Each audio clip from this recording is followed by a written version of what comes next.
What's up everybody, it's the Inhuman one here, and today I wanted to show you all an incredibly OP water build in Wolong Fallen Dynasty. I introduce you to Frozen Fury. Frozen Fury excels at safely clearing levels in New Game Plus, and can even deal massive amounts of damage to some of the most difficult bosses. If you want to casually stroll through New Game Plus while freezing everything in sight, try Frozen Fury now. Also, if you're enjoying the Wolong build guides, please be sure to like the video. This is a great way to let me know that you want more content just like this.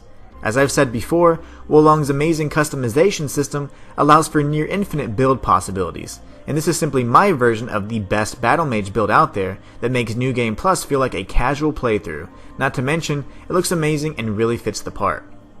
For equipment, I went with the Golden Staff of King Yufu, since it comes equipped with increased wizardry spell damage and has A scaling with the water element.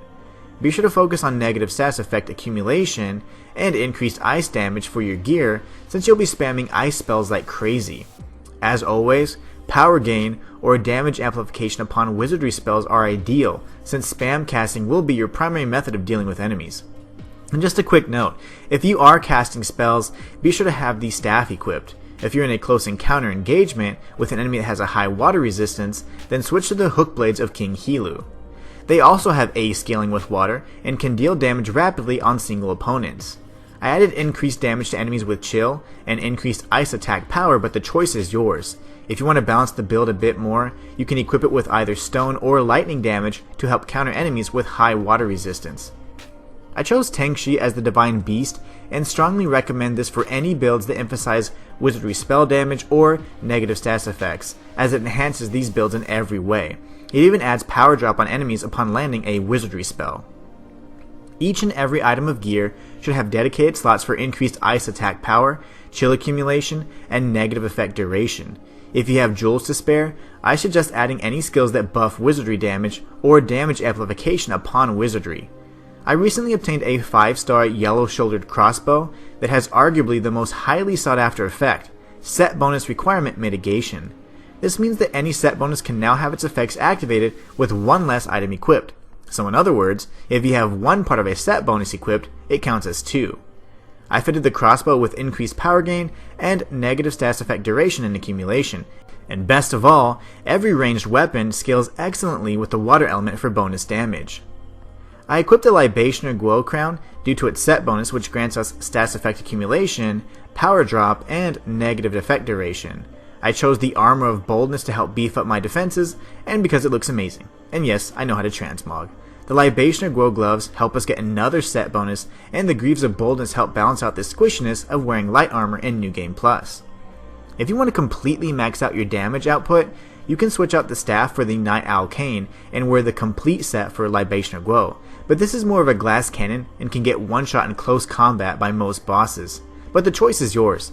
My playstyle is pretty aggressive and I love parrying in this game, so I am no stranger to close encounters.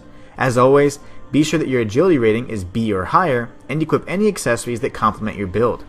I equipped the Silver Inlay Liubu dice to unlock more of the Libationer set bonus, and opted for increased water damage in the second slot. For wizardry spells, I chose Ominous Chill, which is great for the stronger enemies near the end of the level or boss fights. Lightning Bolt is a great option for enemies that have a high water resistance. Ice Weapon is for those situations where you want to get up close and personal and maximize your ice damage. Remember to use your hook blades for this. And last but not least, the bread and butter spell for this build, Frost Lance. You will be spamming this non-stop as your primary attack, and best of all is that it costs 0 morale points, so you can use this from the start of any level guaranteed. Despite the fact that the most powerful spell is not available until you have 15 morale points, this is balanced perfectly by the Frost Lance and its availability throughout the entire level.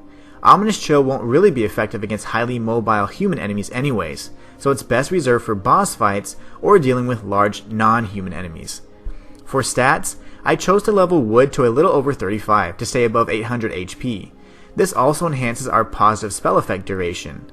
Metal gets 35 points to ensure minimal wizardry spell consumption, since this build is essentially a spam wizard that packs a punch up close if needed.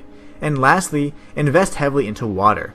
This will maximize our ice spell damage and also ensure our weapons are dealing the highest amount of melee damage due to their A scaling.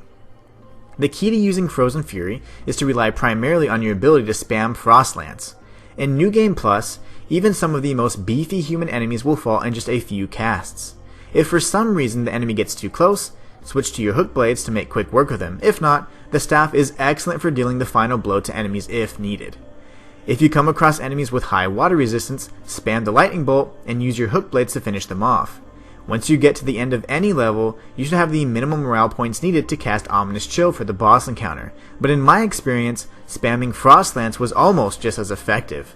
Spam whatever spell you want to your heart's content, and before long, anyone who crosses your path will feel the bitter cold touch of Frozen Fury, the ultimate ice battle mage. And that's all for this video. If you want more guides like this, be sure to subscribe and comment Frozen Fury down below. I've got plenty more builds ready to go for your viewing pleasure. Until next time, it's the Inhuman One signing out. Become a patron for exclusive behind the scenes content. Join the Inhuman community today.